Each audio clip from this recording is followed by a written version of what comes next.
क्या अभी भी मेरे किसी तरह से 85% 90% बोर्ड में आ सकते हैं? तो इसका आंसर है यस, आ सकते हैं। बताओ सर, क्या जादुई तरीका है, क्या करना है?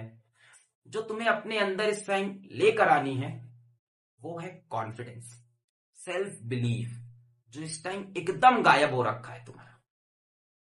यार, इतने बड़े बड़े बिजनेसमैन, स्पोर्ट्समैन, एथलीट्स, एक्टर्स, तुम्हें क्या लगता है कैसे बनते हैं? कॉन्फिडेंस से। क्या वो नहीं गिरते नीचे?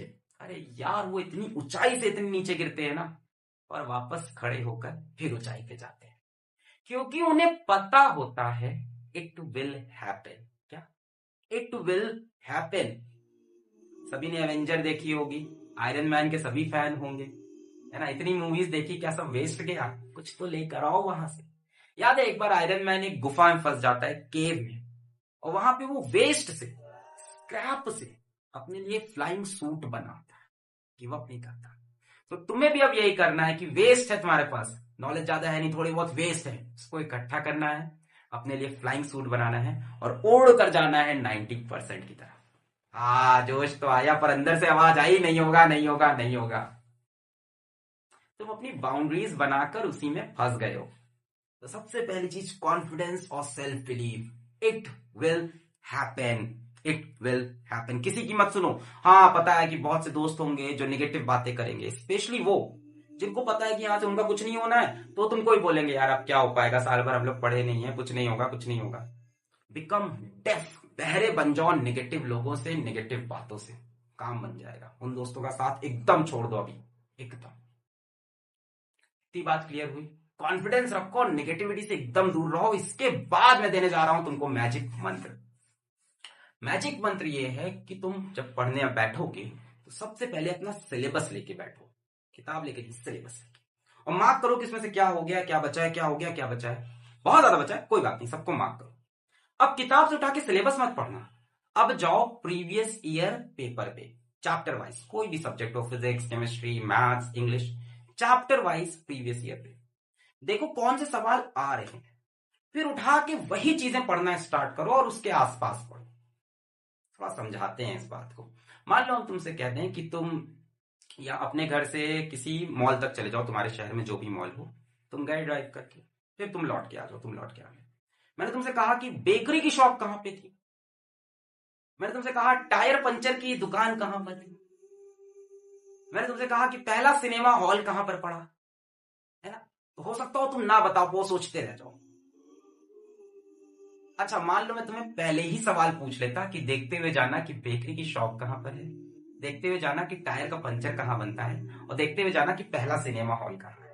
तो शायद इस बार जब तुम रास्ते पे जाओगे तो पहले से ध्यान दोगे। और हो सकता हो तुम बाकी की कुछ दुकानें भी देख लो जिनसे मिलती जुलती हो। बेकरी के चक्कर में तुम स्वीट की दुकान भी देख रहे हो, टायर पंचर के साथ तुम गाड़ी बनाने की दुकान भी देख रहे हो। अब बात समझे? अगर तुम पहले से देख लोगे किस तरह के क्वेश्चंस आ रहे हैं, बहुत रेपिटेटिव होते हैं बोर्ड में, किस तरह के क्वेश्चंस आ रहे हैं, कौन सा क्वेश्चन बार बार आ रहा है और उसके आसपास कौन से क्वेश्चन आ सकते हैं, तो पढ़ते वक्त तुम्हारा उन्हीं बात पे ज्यादा ध्यान रहेगा। वरना कोई फायदा नहीं पूरी बुक इस टाइम बैठ के पूरी कहानी पढ़ रहे हैं।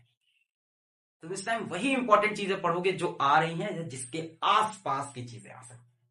हमारा दिमाग ऐसे ही वर्क करता है, जब पहले से पता चल जाता है ना कि क्या आने वाला है पेपर में या किस तरह का आने वाला है, तो अपन वही चीजों को ध्यान से पढ़ते हैं।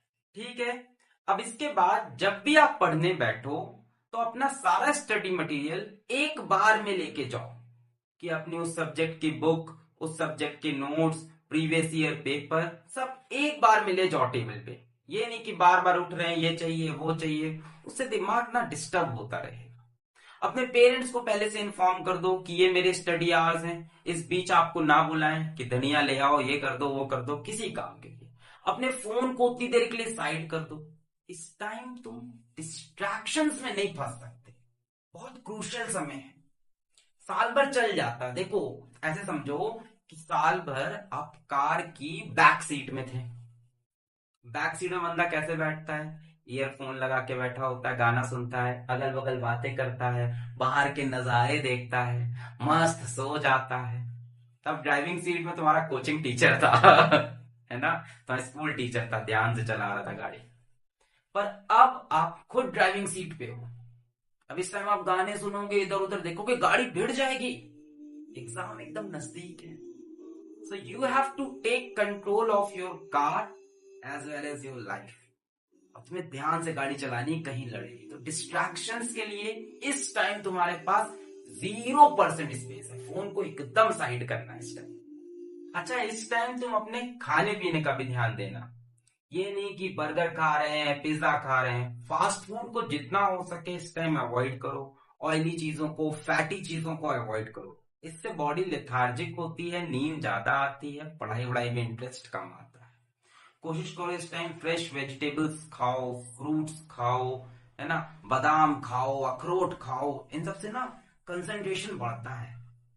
फिट रखो अपने आप को। सुबह उठो, 10 मिनट एक्सरसाइज कर लो, थोड़ी सी जॉगिंग कर लो, या वॉक पे चले जाओ 20 मिनट्स के लिए। घर पे ही एक्सरसाइज कर लो, चलेगा। काफी देर हो गई पढ़ाई करते हुए, थोड़ी देर उठो, अपनी प्लेस पे जॉग कर लो, थोड़ा सा टहल लो। खाना खाने के बाद थोड़ी थोड़ी वॉक कर लो। अपने आप को फिट रखना बहुत जरूरी है, because a healthy mind stage in a healthy body. तो अपने खुद का जरूर से ध्यान रखना। तो मेरी सारी दुआएं, सारी विशेष तुम्हारे साथ है। पढ़ाई करते रहो। All the very best.